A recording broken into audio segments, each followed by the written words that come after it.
more wow and flutter. We can change the tones from a soft blur or sharpen it to crystal clarity. For the next hour, sit quietly, and we will control all that you hear. We repeat, there's nothing wrong with your radio. You are about to participate in a great adventure. You are about to experience the awe and mystery which reaches from your inner mind to the Waterzone. Welcome, everybody. Welcome to the Waterzone. This is Rob Starr. My associate, Mike Barron, is busy at the office, and I know he's listening in. So, hi, Mike. Keep on working, but go home and see your bride. I want to wish everybody a happy Thursday and, most importantly, a happy St. Patrick's Day. And we're here in downtown San Bernardino, where it's a beautiful 80-something degrees. It's a nice day. We're all having fun. And just short little news thing here. Which we can all kind of celebrate. California's biggest reservoirs recover, putting water limits in question. With California's two largest reservoirs hitting historically average levels following a weekend of heavy storms, the state's chief's water regulator, which is Felicia Marcus, is cautiously optimistic that the drought may finally be relaxing its grip. Thank goodness. If the wet weather continues, she says, the urban conservation mandates that turn lawns brown and have Californians taking shorter showers may be eased in the weeks ahead. In May, we'll either be lifting it or changing it, says Felicia. And she said that on Monday. The more participation we get, the more snowpack we have, the better it is. So we hope that happens, but remember, we still have to conserve. Well, today is Ag Week, and we're very happy to have our associates from our co-hosts, actually from our micro irrigation group down in El Cajon. We have Miss Ingy Bisconer and Paul McFadden, and welcome to the show, guys, and it's all yours now. Hey, thanks, Rob. We are here, and we're rocking out to the Waterzone and getting ready to talk not only about the rain that has helped with our snowpack, but also talking about the water that goes underground, the groundwater. So our theme today is groundwater and, of course, water use efficiency in ag. And I'm here with Paul. Hey, Rob. Hey, Paul. Thanks, Ingy. How you guys doing down there? Doing great, thank you. Good. We'll see you next week, I hear. Yeah. So well, we've got a couple of guests tonight, and is John in the studio with you? Or John John is sitting here right next to me having a great time. I am in the studio. It is great. That's awesome, John. Thanks for participating today. We'll dive right into it. John, I met over the last couple of months. He's the owner of Pump Check, a company which operates at the intersection of water and energy. And as we've learned through the Waterzone and through other mechanisms, we know that water and energy are inextricably linked. We need one to get the other.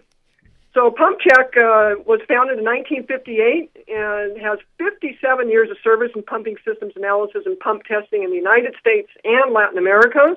And John brings over 24 years of pumping industry experience to the company. He's a licensed electrical contractor and a pumps and machinery contractor, and certified by the United States Department of Energy as a qualified pump system specialist and as a best practices allied partner. So with that, welcome to the show, John. Thank you for coming into the studio today. Thank you. Boy, I never sounded so good. It's going to get better and better. Tell us a little bit more about your business, the Pump Check, and how you got into it. Sure. Pump Check's an energy services company, like you said, and what we do is we do pump efficiency testing and analysis. We do water meter testing and calibration, thermographic imaging of motor control centers and motors themselves, and vibration measurement. Our roots actually go back to the pump testing from 1911, which was part of California Electric Company, which is now Southern California Edison. Don Niss started Pump Check in 1958 while he was working and running Edison's pump test program. He started it so that we could do testing for customers that were non-Southern California Edison customers because they still need to have the services.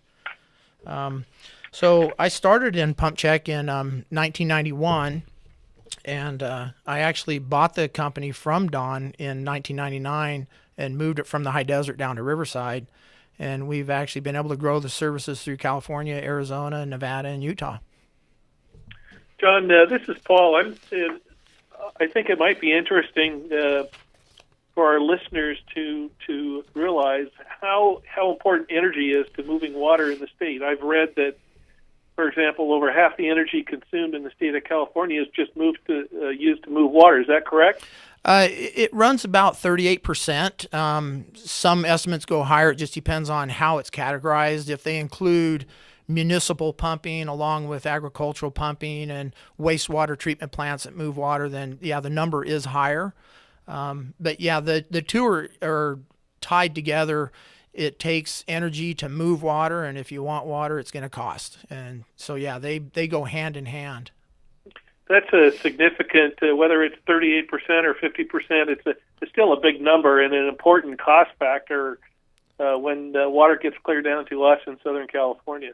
Oh, yeah. If you look at the energy consumption in California and all of the lighting and commercial and industrial loads that are on the grid, and if just one sector, the water sector, is such a great part of that load, it's huge.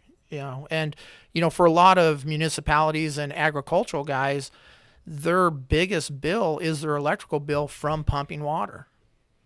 Well, just another reason to improve your water use efficiency, because it also means it's going to improve your energy use efficiency as well.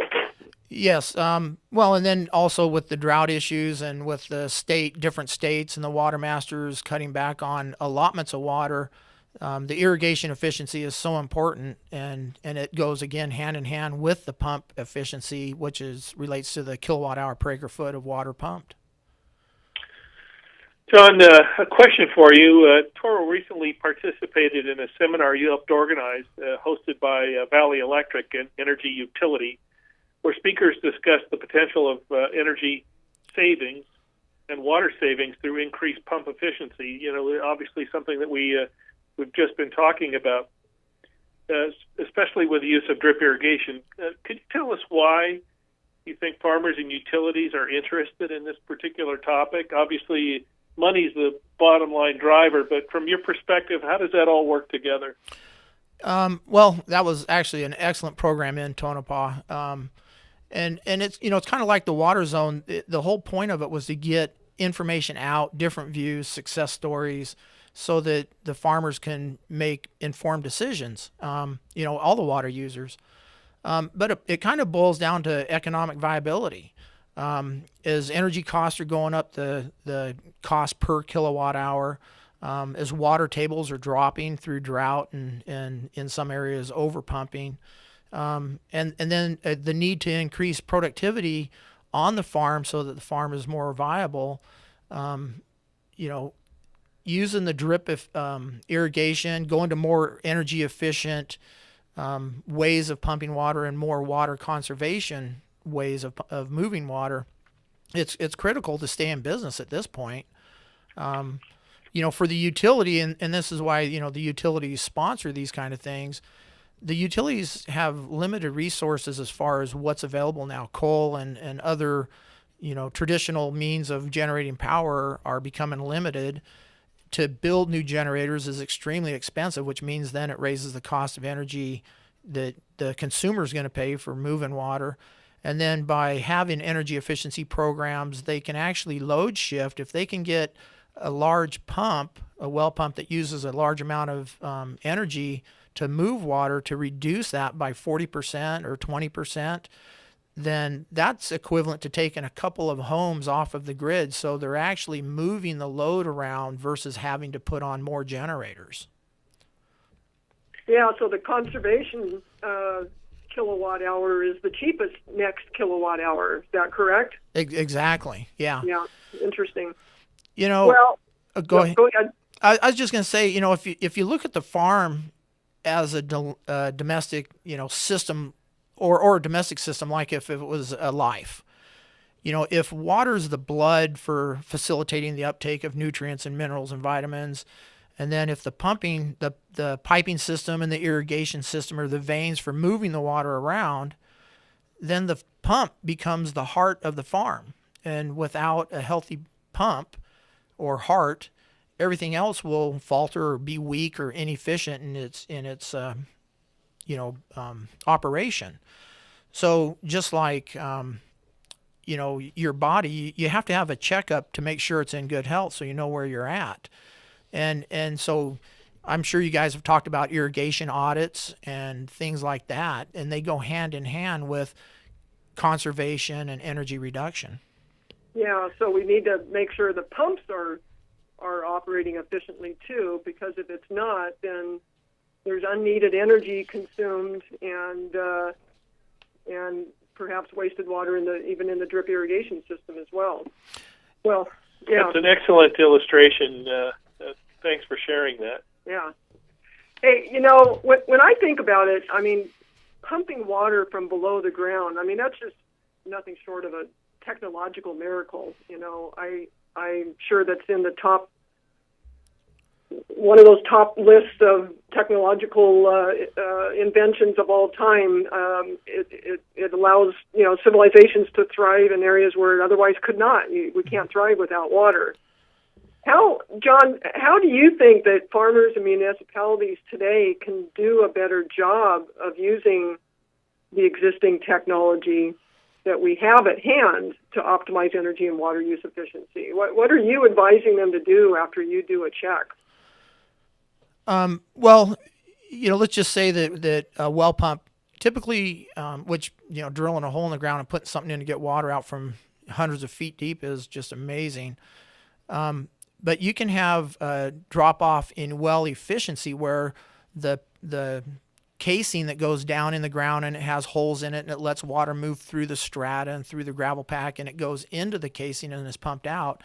As that clogs from mineral clogging or biofouling or something like that, it causes the water level in the casing to actually be deeper, which takes more energy to lift it, which costs more money, and it reduces the amount that it can pump.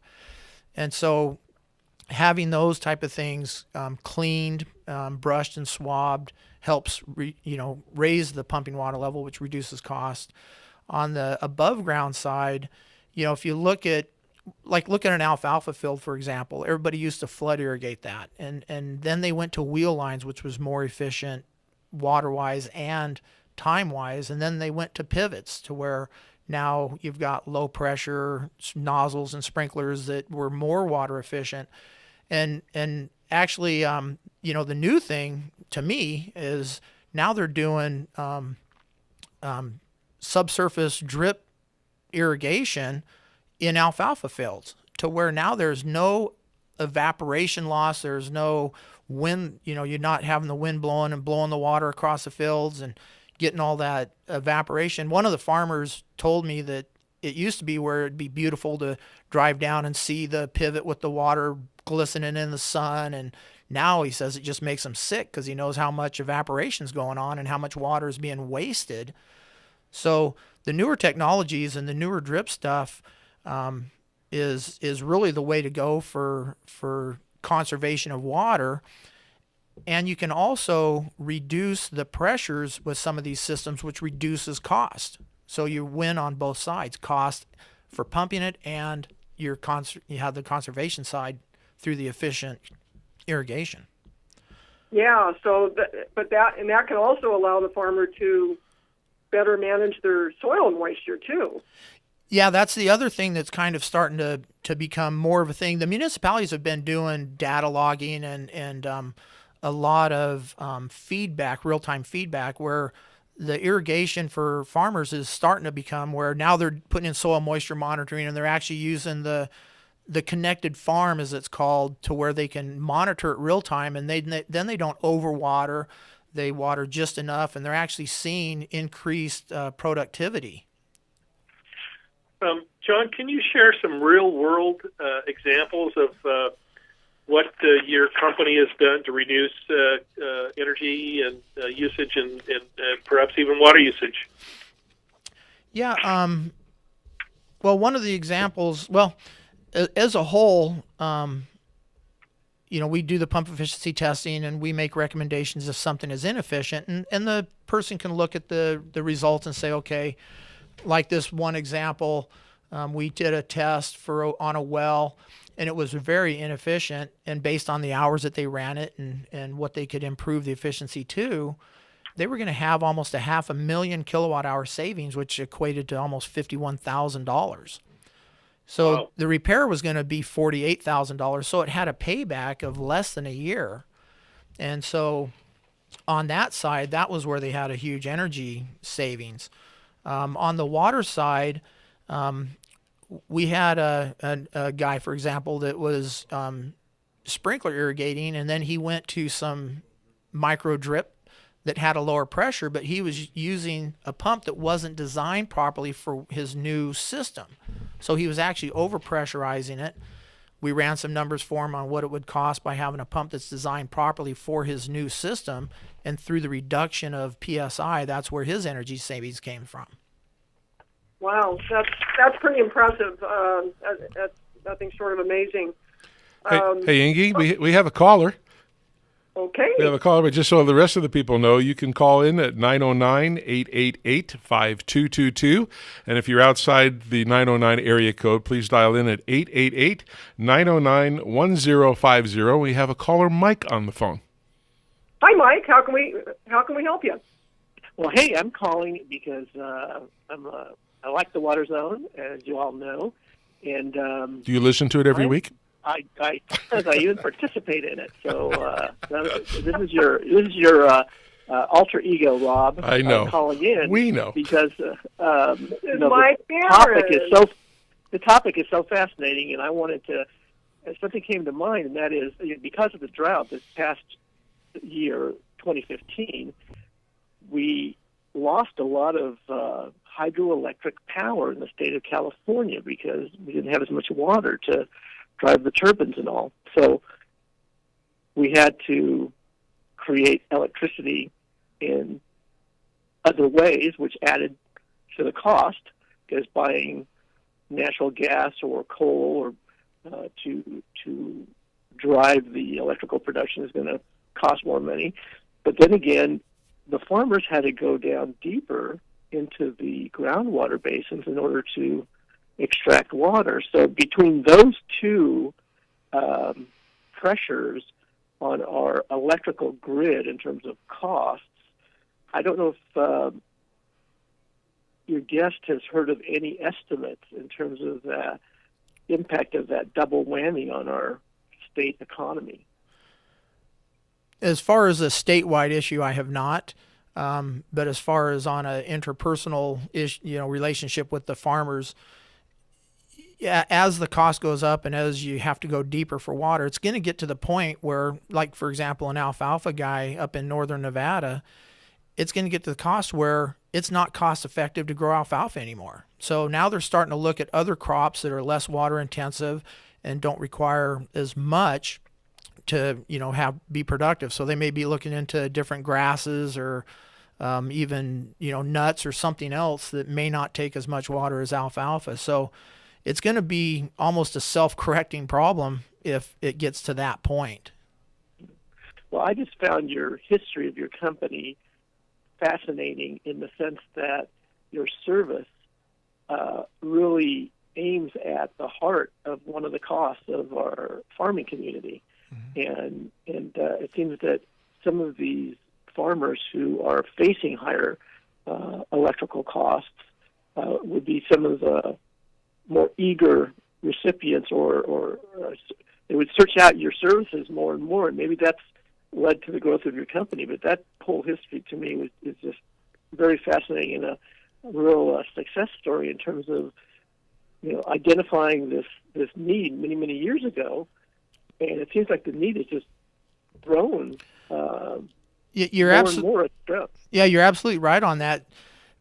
On an annual basis, we end up, and this is we do the testing, we identify something that's inefficient, and then we make recommendations. And then when the customer improves the pump, we do a retest to see what the improvement was, and was it an actual improvement? And we've been running at about 3.4 million kilowatt hours have been reduced on an annual basis through our tests, which that equates to over 6 million pounds of CO2 reduction, is on an environmental side. And it equates to about almost $500,000 savings to the end users that have been doing this work. So the farmers are the ones that are being real proactive on doing it because it's a survival thing. Well, And this John, is my last Arthur- question. Oh, John, go ahead. Arthur- Go ahead, Amy. I was just going to ask him about the subsidies. I think, I mean, it behooves the whole state to have this done. Are there government or utility subsidies to have this testing done? Yes, there is, and that's a real good thing. The Center for Irrigation Technology up at Fresno runs a couple of programs that have different subsidies. Most of the utilities have subsidies to help subsidize pump testing or even do it for free. The USDA has different grants or subsidies towards energy efficiency or conservation projects. So there are a lot of things that are out there to help encourage this. And a lot of guys have been real proactive in doing that. So yeah, there are things that are out there. That's great. Well, what do you think is going to be happening in 2 or 5 or 10 years in the future? You see any new technologies in the pipeline, or what do you see your business doing a little bit later? For us, basically what we've been doing has been around since 1911, and a lot of the instrumentation is the same. So, but we're going to have advances in, different, technologies and power quality analyzers and other things like that we're using specifically. As far as on the customer side, the farmers and the municipalities, data logging, real-time information, is going to be, the feedback stuff, using the better micro drip irrigation systems and the soil moisture monitoring and not over irrigating is going to be the future for that stuff. And then on the pump side, mechanically, variable vane impellers like what is on the turbos now on a lot of the different trucks, different materials, composites, hybrid metals, and things like that will probably be, which takes less energy because it takes less horsepower to run it, which is going to be the savings on that side. So there are going to be things going forward that will be happening. Wow. And what about NASA's ability to measure groundwater depth? We've been hearing a lot about that lately. How will that affect your business or your activities? I think in a whole, in fact, actually, the conservation that's been going on has been effective, and I can't say which basin because we do work for almost all the water masters. But one of the predictions for a basin locally was that it was going to have a 7-foot drop in its water level over the course of the year. And it was trending that way, but it ended up being less than 5-foot drop. And they completely equate that to the conservation efforts that have gone on the homeowners and the municipalities and the local farmers. So it does work. And, if everybody kicks in and does their part, we can definitely help mitigate the problem. So monitoring is definitely going to be the future. All right. Well, Rob, are we up to commercial time, or do we still have a few more minutes? No, we're about up to the time on that. And I asked John earlier to stick around because he knows your next guest and has worked with him on some projects. So I thought that would be good. And any of our listeners who want to call in, please do so. Again, the numbers are 909-888-5222 and 888-909-1050. So we'll take a little break. We'll be back here on the Waterzone with Mike and Rob and our special hosts today, Ingy Bisconer and Paul McFarland from our Micro Irrigation Group.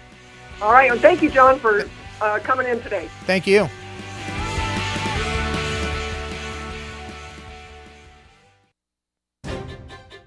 Are your monthly water bills draining your wallet? Then you need Valley Soil, your one-stop expert on water conservation to save you water, time, and most of all, money.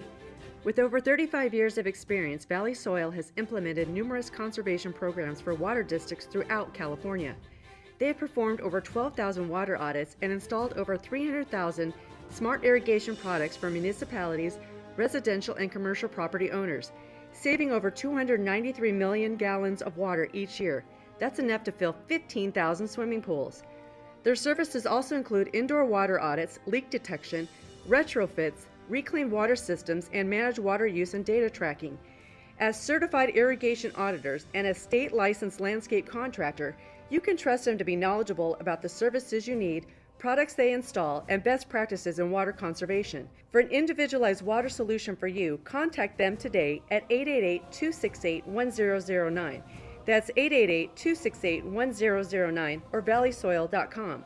Remember, when it comes to innovative ideas to save water, Valley Soil never lets you run dry.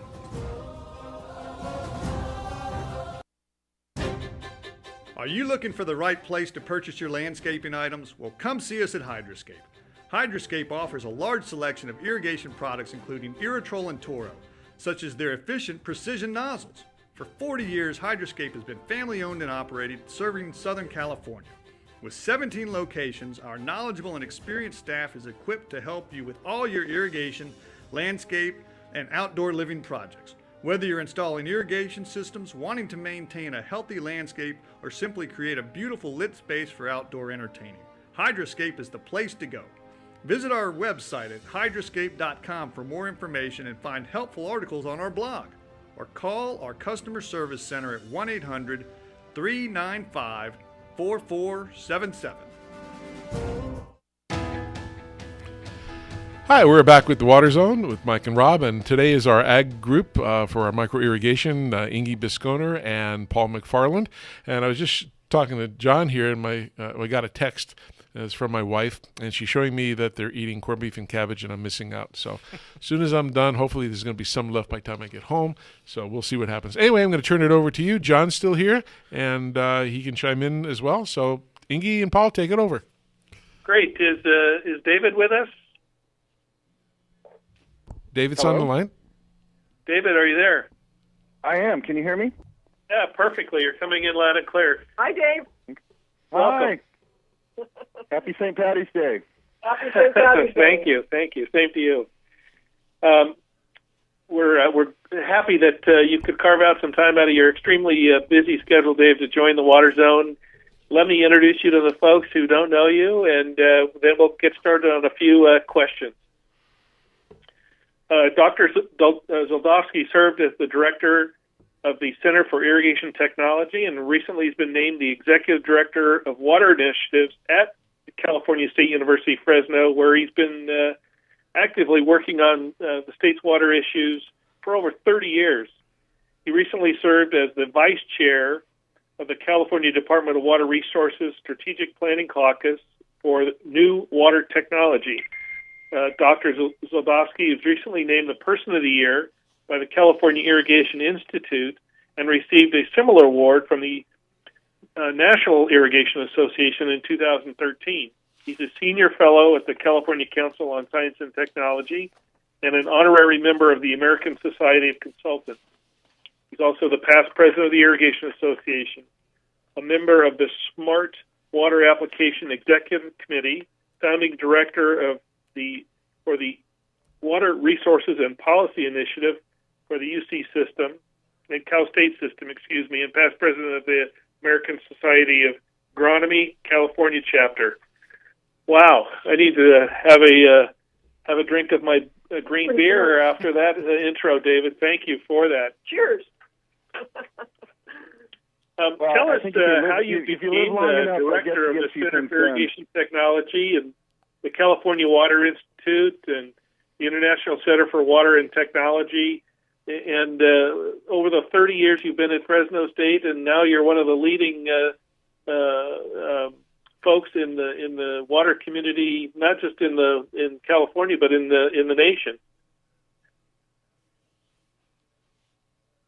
Well, we've certainly been busy the last. It's actually I'm starting my 34th year, but who's counting, right?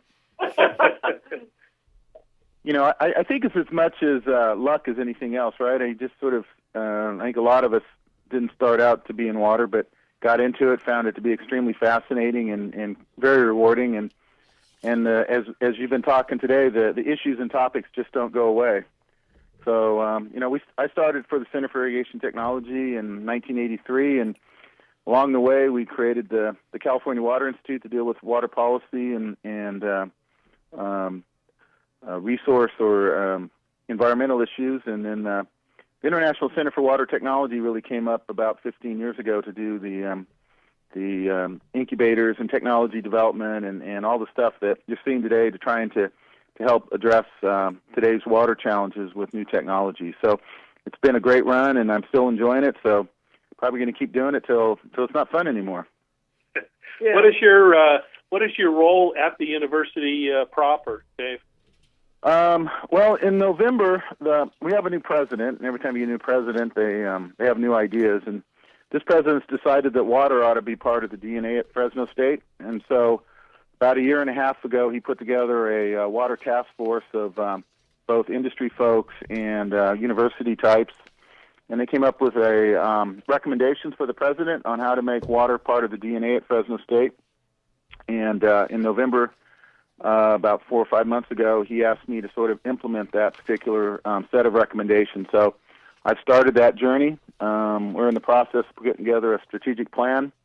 We are doing focus groups and surveys with all the campus community, faculty, staff, and students, as well as we're going to be reaching out to the ag, environmental, and urban communities, certainly within the San Joaquin Valley, and really ask what Fresno State should be doing, both in preparing our students for future issues around water, and what can we be doing to engage in the water issues currently and help bring some value to solving those.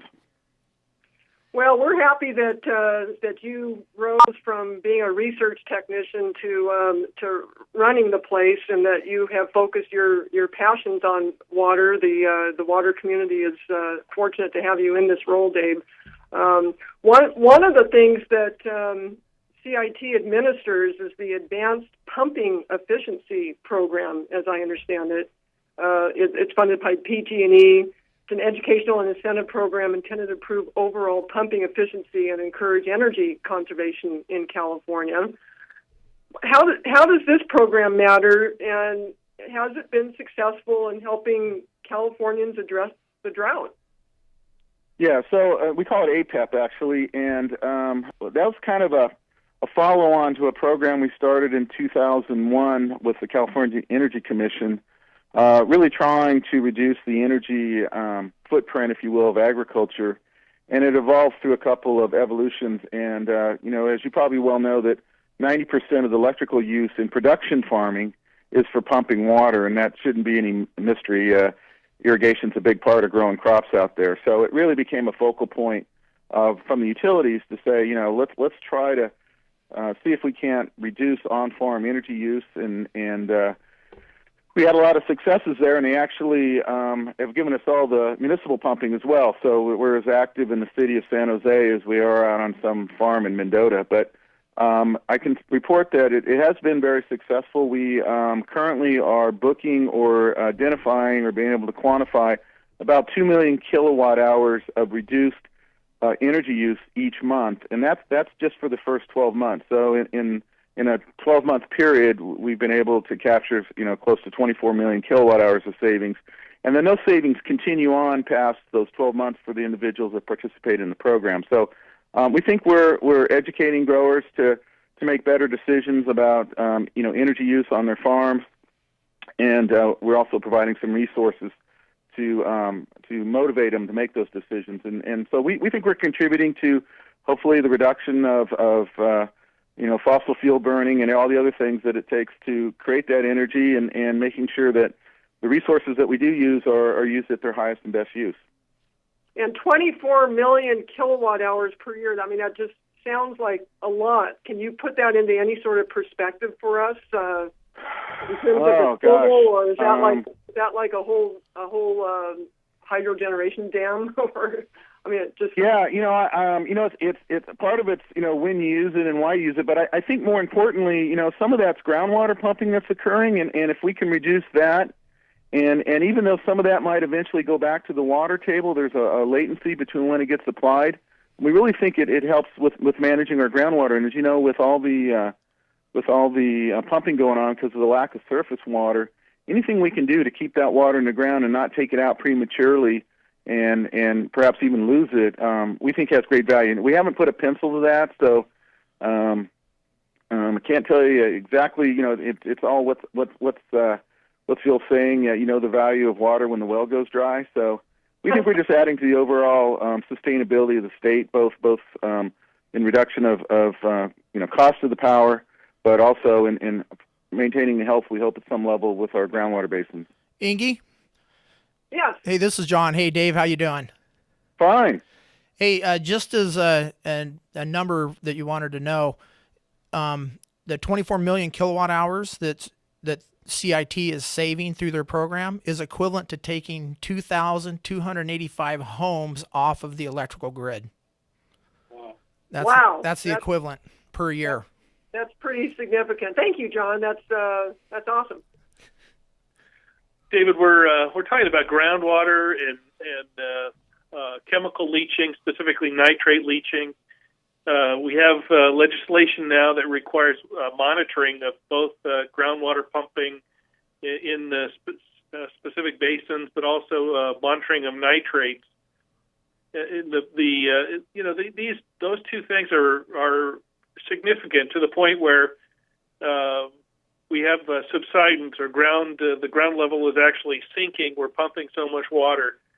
How is your group helping farmers cope with these changes and bringing people together with all different kinds of viewpoints from the cities, as you said, San Jose, to farmers in Huron or Ripon or wherever they might be? That's a tremendous task. How are you doing it, and what exactly are you doing? Well, obviously it's a multifaceted challenge. I could say, there are some silver linings to the drought. One of them is that we have the attention of farmers like we probably never had. We put a lot of classes on, and a lot of those now are focused on water management. So clearly there's an area where, we get a chance to talk to growers. We have their attention. And, I really think it starts out with measuring or water meters. It's really hard to manage something you don't measure, and we really try to encourage growers to make sure that they do have some measurement on their water delivery systems. And we kind of talk about what we call our three big ideas, and that's to have the efficient pumping plant, have good distribution. One of the fallacies out there, one of the myths, I think, is that drip systems get put in, and growers think that because they have a drip system, and quite frankly, a lot of other folks do too, that it's still going to be at 90 or 95% efficient. But like anything else, those things wear over time, they degrade, and they need to be evaluated, they need to be maintained, and maintenance needs to be applied to make sure that they are operating as originally designed and matching up to those performance. And then, of course, the irrigation management, knowing how much water to put on and when is real important, so that the ag water users, because they're under the microscope, can really point to their being efficient with the resource. And as as we heard earlier, data is going to be critical going forward. Just the data to manage those systems, and the data to show that you are a good steward, and the report writing and stuff. And then I think that creates a dialogue with other folks, the urban folks who think that they've been unfairly targeted for water use, and certainly there's conversations with the environment to make sure that they get their fair share, and there's been pain for everybody. There's no question about that. And so I think that this whole drought has brought folks together, because everybody recognizes there's not enough to go around the way we've been doing it. And so what's the path forward from there? So I think it starts with good practices, education, and communication, and we kind of work in all three of those areas. We're pretty active in the policy stuff, particularly in the 8 counties in the San Joaquin, from Bakersfield up to Stockton, and we have a lot of successes to point to. Got a ways to go, and then there are certain things that are just really too contentious to speak of, and they start like with the twin tunnels and things like that. So we kind of set those aside and really work on the other things that we think we can get done. And we'll let those big ticket items that seem to be a black hole, let the folks that have another 20 years to work at and figure it out, get that done. Yeah, find the areas of agree, or where you can find consensus, and build from there. That's a good way. And we think that's about 90% of it, Inge. I mean, there are a lot of things. There's a lot of local water projects. As you know, there's a storage, conveyance, and water banking. There is, taking flood flows and recharging on ag ground. I was just talking to a farmer today that took some runoff coming through his farm and was able to sink 36 acre feet into his vineyard this winter. And, a lot of little things add up to a big thing. And so we're seeing a lot of folks taking the initiative to do things.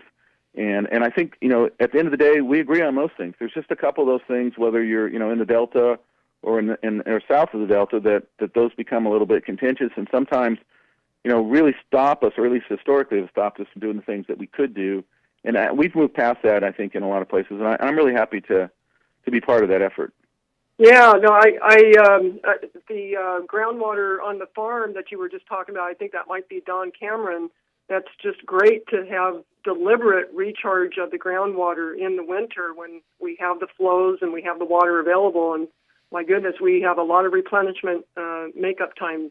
Actually, this was a Madera farmer. I was just talking to him today, and he said, I didn't need any engineers and stuff. I just sort of backed up the creek coming through and then pumped it out onto my fields and had a water meter on it. Oh, well, that's great. I think we might want to point out to our viewers that you mentioned the acre-foot measurement. That's roughly 326,000 gallons of water, enough for two households for a year. So that's a significant amount of water. And, Paul, another way to think about it is to take the end zones away from a football field and put a foot of water over it, and it's pretty close. That's a good illustration, Dave. Thanks. Yeah, I might also add that's 2 homes in America. Yeah. And so probably a lot more homes in maybe some other places. Well, Dave, you've really been active, not only at the university level, but, at the state level, as you were saying, DWR, Department of Water Resources, CDFA, California Department of Food and Ag, a lot of committee work, influencing policy, planning. You probably heard it all. And so my question is, in your view, what is the single most important thing that farmers could do, that people could do, and maybe these are different for farmers, that people can do, urbanites, and that people who manage and advocate for the environment can do each to, quote-unquote, successfully live within our water means? In your view, I think it all starts... What can they Go do? ahead. Yeah, I was just going to say, it's really knowing what your needs are and when you need it. So it's timing them out, whether it's the agriculture or the environment or, even some level at the urban. And a lot of it's simple stuff. I mean, until 2 years ago, Fresno State has had this farm for 60 years or something. Nobody really knew what the water budget was. So, we assisted the farm in developing a water budget and trying to understand the priority on what needed water first, and if we were going to make decisions to short water on the farm, which we did, about 150 acres worth, which crops we were going to do that on, and what time of the year, and that kind of stuff. So it's really about information, and I know when I work with growers and we help get them more information to manage their farms, to a person, they tell me that they feel like they make smarter decisions. And I think that's true with homeowners, and I'm certain it's true with the environment. Knowing, when do the flows have to occur in the rivers? What quality water do we need? And then really who has the water when they might be able to share some for some of these other needs. And so you've got the individual sort of, segments of information, and then you've got the collective resource out there and working with folks together. I think trust is one that needs a lot of work. Folks have to be able to work together and understand, I'll give something up for now and expect it later. And I think, you have to prove that their trust was worthy, that they do get what they had expected later, and not change the rules or move the cheese or the goalposts on them. And we've got a ways to go on that. I think there's been a lot of historical fighting, even among the ag community. So I think it's information. I think it's sharing information. I think people working with common information rather than, one side having their information and somebody else having another set of information that perhaps aren't even compatible, and then fighting on that basis. But somebody said once to me that if we have one set of information that we all agree to, it fundamentally changes the discussion. And I just think that's so true, particularly around water and water resources. We have another caller. Who's there? It's Mike calling from Riverside. Yes, sir. I heard the magic We're word. not paying, Dave, just so you know, we're not paying Mike to keep calling here. That's right. No, it's just the stimulating conversation triggers questions that I am compelled to call and ask about, especially with such a great guest as Mr. Zolowski. So you talk about a water budget for farms, and I know that you're an equally an equal expert on the landscape side of irrigation, and I wanted to get your sense of the penetration or the use of water budgets in landscape irrigation versus farm. Are they both at the same kind of level of utilization within those two communities, or is one of the communities somewhat ahead of the other? I think one of the problems, and Mike, you know this as well, is that, and this is my own bias, so I'll just put it out there. I think that the urban community, just like the farm community at some point, should just have a water budget that says you've got X amount of gallons to irrigate your landscape. But, we continually get folks that can't help themselves to provide prescriptions. You can only have 40% grass, or you can't use bluegrass, you can only use this, or you can't plant these plants. At the end of the day, they're trying to manage the water supply by selecting the plant material where, at least in my view, we should each get our equal amount of water, whatever that is, and whatever the community can sustain. And if that's 100 gallons of water, and I want to have a banana plant in my front yard because that's the most important thing in my life, then let me do it and have the rest in lava rock. But I really do fear that this prescription approach that really has been applied to the landscape area really hinders the ability of irrigation landscapes, of technology, of creativity. At the end of the day, everybody's yard is going to look the same, and I don't think that's really what we are about. I think we all like to have our individuality, and I think, our stage of life. I know I grew up with a backyard and with my sisters and played on the grass, and then, I hear about folks that are in retirement taking their lawn out, and that's absolutely appropriate. But I always vision this mother with 3 or 4 kids in her house running around, and she wants them out to go play, and she opens the door, and they run out the backyard, and they've got some grass or something to play on, and that's, I think that's good for everybody. It helps, sequester dust. It can provide cooling to the house, so the air conditioning load isn't as high. I mean, there's lots of benefits, and I just think as a society, we're smarter than people give us credit for, and that we ought to all have our own allotment of water and then use it with the best technologies. Then we can spread it and do more with it. And if we choose to not be as efficient, then we can't do as much. But at the end of the day, we get as much water as our neighbor. And I think that's true with the farming community. To be sustainable over the millions of acres that we farm, at some point in the future, you're just going to have an allotment of water, and you can either irrigate half your land with lots of water and grow almonds, or grow all the land with grapes or some other crop that uses half as much water. But you're going to make those decisions on an economic base and your own personal expertise. And so I still am an advocate of individuals' right to make decisions, and I hope that policy in the future allows for more of that rather than less. Great. Hey, thanks. That was a long-winded response. I'm sorry. Okay, Yeah, good that was response. very Good well response. said. Thank you. Yeah, and Dave, I think the farm community is responding. I met some very innovative farmers recently that actually spoke at our CII conference a year or two ago, that are now talking about the return of profitability per acre foot of water rather than profitability per acre. So they want to maximize their profitability and their yield and their output production per unit of water, because that's the most limiting factor now. And so that's kind of along the same lines. The farms are going to manage to the limited resource, and as you're suggesting, the homes should give them the water and let them manage it to the best of their abilities. Yeah, and to meet their lifestyle, right? I mean, if you've got a house full of little kids, you're going to have different needs in the backyard than somebody that doesn't want to spend time gardening in the backyard. Exactly. If you want to blow your wad on a water fountain and have everything else in rocks, then that's up to the individual. Yeah, and it treats everybody the same. Yeah, right. Well, listen, Paul's got one more question for you. I'm just curious, Dave. In the minute or so we have left, what do you think? What are you most looking forward to? Rob opened up with a promising report on the snowpack and the rainfall. We talked about farmers being more efficient with their water use and looking at alternative crops, as John mentioned in a previous segment. What are some things that you're looking forward to, say, a year out or 5 or 10 years out?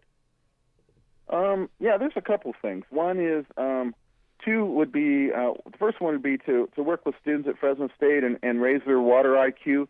Whether they ever have a career in water at all, I'd like them all to be a little more educated about where that water comes out of the faucet, because they're going to be our future, and they're going to have to vote on future water bonds and investments.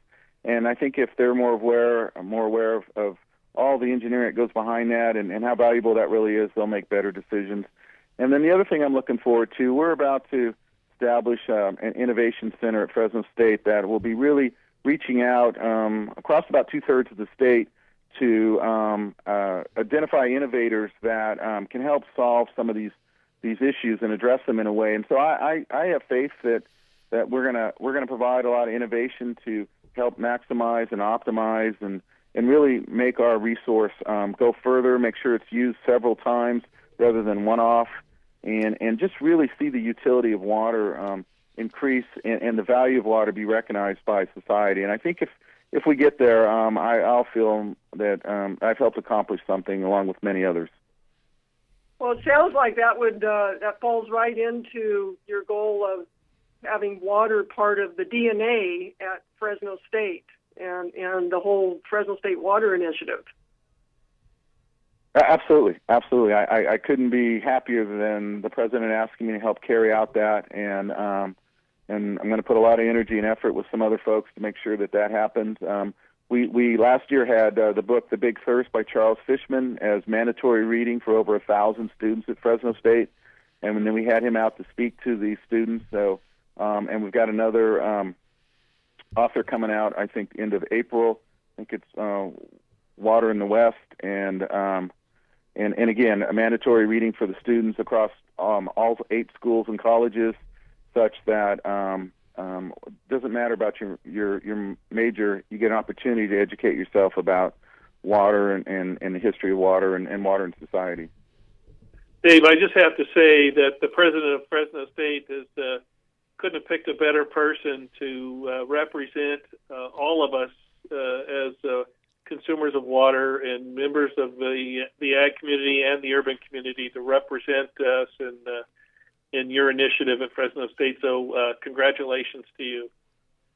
Well, thank you, and I'll be reaching out to my friends, hint, on the phone here to help us as we go down this journey. How do people get a hold of you? Go to californiawater.org. That's our website, and I think you can chase me down there, or just David Zio at csufresno.edu is my email address. Okay, and John, how do we get a hold of you? You can email me at Jon, at pumpcheck.com, pumpcheck. And for any of you that need to ask some other questions, please go to www.torowatersmart.com and leave a message for Mike and I or Ingy or Paul, and we'll get back to you and get you the answers that you need. We appreciate everybody listening and joining us today on the Water Zone on KCAA 1050 AM and 106.5. We'll see you next week. Have a happy St. Patrick's Day.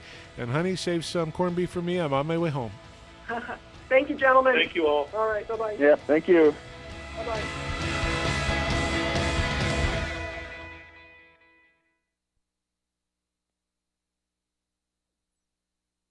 1050 AM, KCAA Loma Linda, and 106.5 FM, Yucaipa.